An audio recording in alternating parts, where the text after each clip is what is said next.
Chapter 3 Organic Chemistry Introduction. Mostly the product we use in our daily life, such as computer, furniture, vehicle, food, cooking oil, soap, detergent, vinegar, and are made up of different organic compounds. यानी आजकल हम जो भी अपनी चीज़ें इस्तेमाल कर रहे हैं नॉर्मल डेली रूटीन में, all these things are organic in nature. These are actually organic compounds. Before 1828, it was believed that chemical compounds could be made only in the presence of vital force theory. पहले ये सोचा जाता था कि सिर्फ एक vital force theory ही है जिसके वजह से हमें ये compounds जो हैं वो मिलते हैं या जो prepare होते हैं. Now what is vital force theory? Vital force theory was introduced by Berzelius in 1815. Its statement was, it states that organic compounds can be formed in the tissues of the living organisms, plants and animals, and not be synthesized from inorganic substances in the laboratory. Vital force theories हमें बताती है कि हमारे पास जो organic compounds हैं वो सिर्फ एनिमल्स एंड प्लांट्स टिश्यूज़ के ज़रिए ही हम तक पहुंचते हैं and they can not be prepared in the laboratory. यानी हम इनको लेबॉर्ट्री में प्रिपेयर नहीं कर सकते. यानी कि इसे कोई एक वाइटल फोर्स है जो उसे प्रोड्यूस कर रही है. We can not prepare it in the laboratory from inorganic material. Fall of vital force theory. In 1828, the German chemist Friedrich Holler converted an inorganic compound ammonium cyanide into urea. अब तो हमारे पास vital force theory का fall कहाँ से शुरू होता है कि इन 1828 में हमारे पास साइंटिस्ट था Friedrich Wohler. He converted the ammonium cyanide जो एक इनऑर्गेनिक सॉल्ट है हमारे पास, उसने उसको कन्वर्ट किया into urea which is actually organic in nature. तो ये बात साबित हो गई कि हम इनऑर्गेनिक मटेरियल से ऑर्गेनिक मटेरियल को प्रिपेयर कर सकते हैं. Urea is an organic compound excreted in the urine of the mammals. अब ये हमारे पास एक्चुअली यूरिया कहाँ से प्रोड्यूस होता था? It was produce from the urine of mammals, but now it can be prepared in the laboratory. यानी अब हम उसको लेबॉर्ट्री में इजीली प्रिपेयर कर सकते हैं. इसको फर्स्ट टाइम प्रिपेयर किया था हमारे पास फ्रेडरिक हॉलर ने इन 1828. किस तरह से? NH4OCN, this is actually ammonium cyanide. उसको उसने हीटअप किया. This ammonium cyanide is actually inorganic salt. उसको हीटअप किया, then it has been converted into urea which is an organic compounds. So Wohler prepared urea in the absence of vital force theory. यानी कि उसने इसको vital force theory की absence में prepare किया. This was the first synthesis of an organic compound in the laboratory.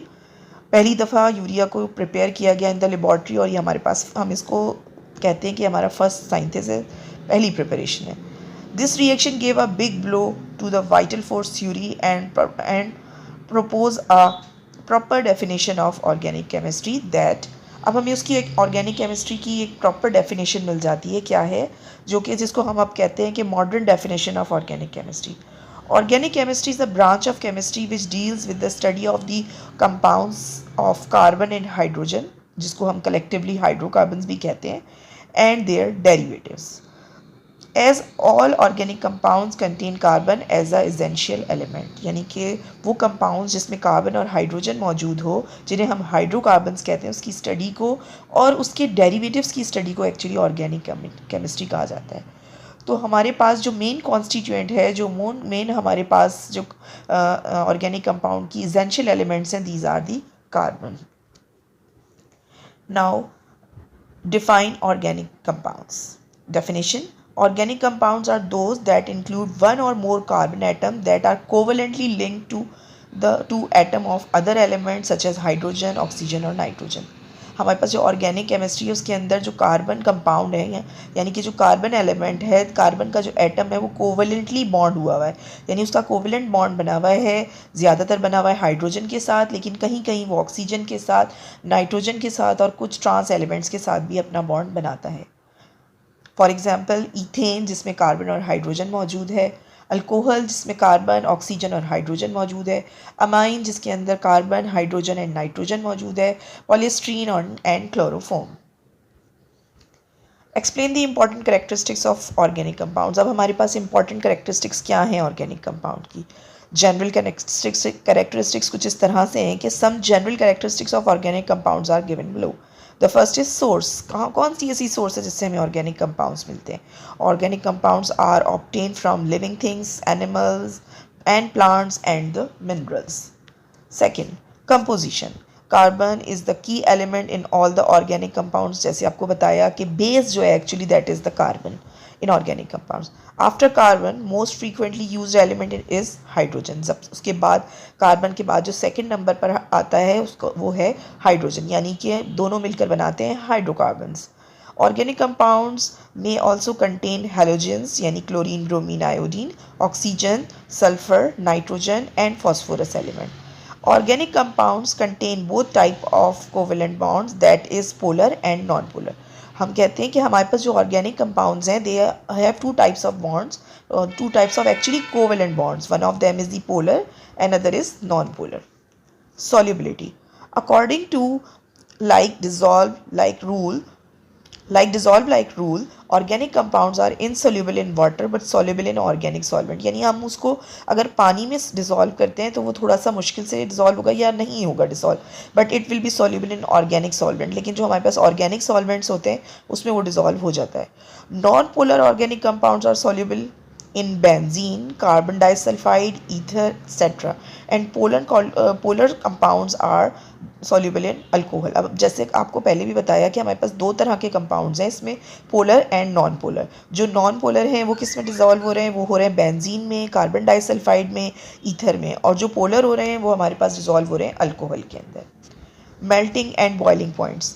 As covalent bond is weaker than ionic bond, or organic compounds have low melting and boiling points. 5. Rate of reactivity. The rate of reactivity of organic compound is very slow and need specific condition. यानी कि उनका जो reactivity rate है, because there are the covalent bonds, तो इस वजह से उनका जो reactivity rate है वो reactive नहीं है इतने ज़्यादा, because they don't have such compounds, they are having very slow reactivity rate. 6. Electrical conductivity. Generally organic compounds are non-conductor of electricity because they consist of the covalent bond. आप जानते होंगे कि हमारे पास जो ऑर्गेनिक कंपाउंड्स होते हैं वो they are covalent in nature, so that's why they can not conduct the electricity, because हमारे पास इलेक्ट्रिसिटी की कंडक्शन किस में होती है? हमारे पास होती है आयोनिक कंपाउंड्स में. 7. Combustion. All organic compounds are more combustible and burn in air due to high percentage of carbon. उसके अंदर ज़्यादा परसेंटेज किसकी है? कार्बन की, जिसकी वजह से वो जल जाते हैं. The common product produced in all cases is carbon dioxide. और जब वो सारे ऑर्गेनिक कंपाउंड्स जलकर कार्बन डाइऑक्साइड ज़रूर प्रोड्यूस कर रहे हैं. लास्ट है stability. Organic compounds are less stable on a high temperature as compared to the inorganic compounds. यानी कि they are actually less stable than those of the